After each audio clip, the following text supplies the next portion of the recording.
Hello, Storm friends. Welcome to the Haven. I'm Mussetta Lee Storm, but you can call me Muse. And today I'm going to show you how I make my own coffee creamer at home. So if that's something you're interested in, keep on watching. So it's December and it's the time of year where pumpkin spice is pretty popular. If you don't like pumpkin spice, that's okay, you don't have to. This video will still at least instruct you a little bit on how to make your own coffee creamers with your own flavor, but this one is going to be more to enhance a pumpkin spice coffee, which is what I'm going to be having after this. But like I said, you can certainly use these tips to make your own creamer at home. So let's go ahead and get started. Okay, so this recipe will be using both ground and non-ground ingredients. We will be straining it at the end to remove any bits or particles that are left over, so make sure you have a strainer or a cheesecloth that you can use, a fine mesh strainer. And let's go ahead and get started on this pumpkin spice flavored coffee creamer. The first thing I use is a cinnamon stick. You can also use ground cinnamon. The next thing I like to add is some whole cloves. You can add as many as you like.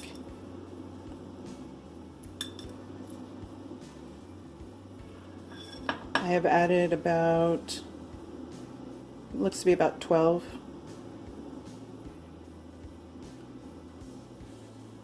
Yeah, there's 11 or 12 in there. I'm going to make, looks like there's 11, so I'm going to add one more to make it 12 just to be even. If you don't have whole cloves, you can use ground cloves. I like the flavor of cloves, so if you want to use less, feel free to use less. Next, I'm going to use some nutmeg. My nutmeg is whole, so I have to shave it down, but again, you can always use ground, and you can add as much or as little as you like. The more you add, the more nutty the flavor will be of your coffee, and this will definitely come out. After that, I add a little bit of ground ginger, not too much, just a little tap. And then the last of the spices is a little bit of ground allspice. I do have whole allspice, but I'd rather use up the ground stuff that I have first. This just brings out and enhances the flavor of everything, and it's really good. Now, if you don't have any of these ingredients, or you just don't want to use these ingredients and you still want pumpkin spice flavor, you can definitely use pumpkin pie spice. Just use like about a teaspoon or so, maybe a little less. Again, it depends on what your flavors is. The last thing you're going to want to add is whatever milk that you like to use. The brand I'm currently using is a barista kind. It's an oat milk, and it's from the brand Good Karma. I have used multiple kinds of milks. I just measure it out in my cup to the amount I'm going to use, and just pour that in there over everything. I like to pour it in on top of everything so it allows things to get a little bit more covered and mix in there.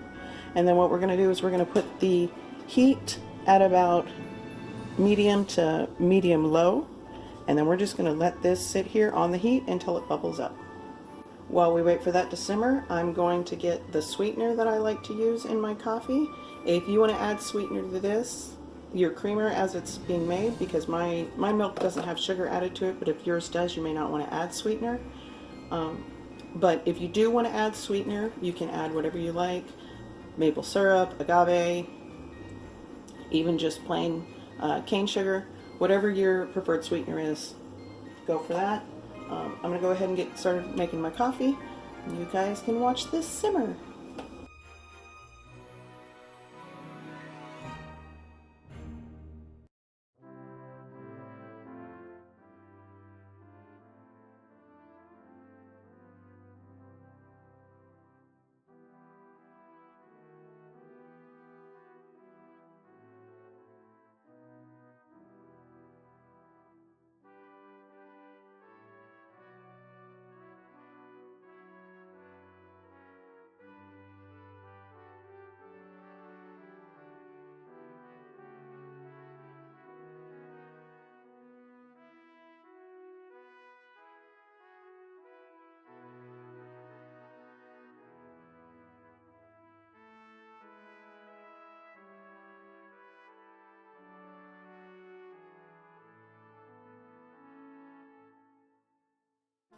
Okay, as we can see now, it's starting to get nice and bubbly. I'm going to let it bubble just for a little bit longer, and then I'm going to go ahead and strain it into my coffee cup, and then it'll be ready. Okay, let's go ahead and give that a strain.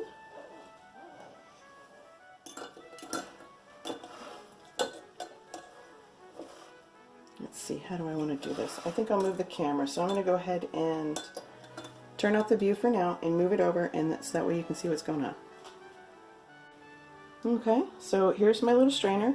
It's just a little bit bigger than, or a little bit smaller than my coffee cup here. And then I'm going to go ahead and take my creamer that's all nice and hot and simmered, and I'm going to dump that right into the... And yeah, sometimes the milk will get skin on it, even if it's plant-based milk. That's fine. If I would have mixed it up, it wouldn't be there, but that's okay. That happens in there. Sometimes stuff will stick too. And there's that. And I just normally dump this back in here and I let this cool down, and then I'll dump these out and rinse them off. And then I just mix it in with my sugar that's already in here. Just got a little bit, and let me go get my coffee and dump that in.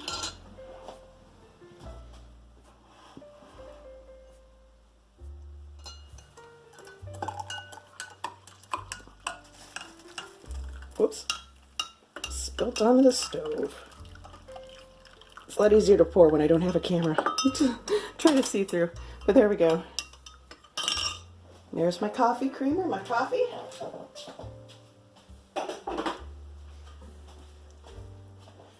Now I'm going to enjoy this with a piece of gluten-free vegan carrot cake that I do intend to put up a recipe to here soon. I just got to get more cranberries. It's gluten-free, it's plant-based or vegan, and I also use less sugar than I would normally use because I use agave in the main portion of the coffee cake. So hopefully you'll stick around to see that. If you like this video and you want to see more from me, please give me a thumbs up, leave me a comment, subscribe, and I will see you in my next one. Bye!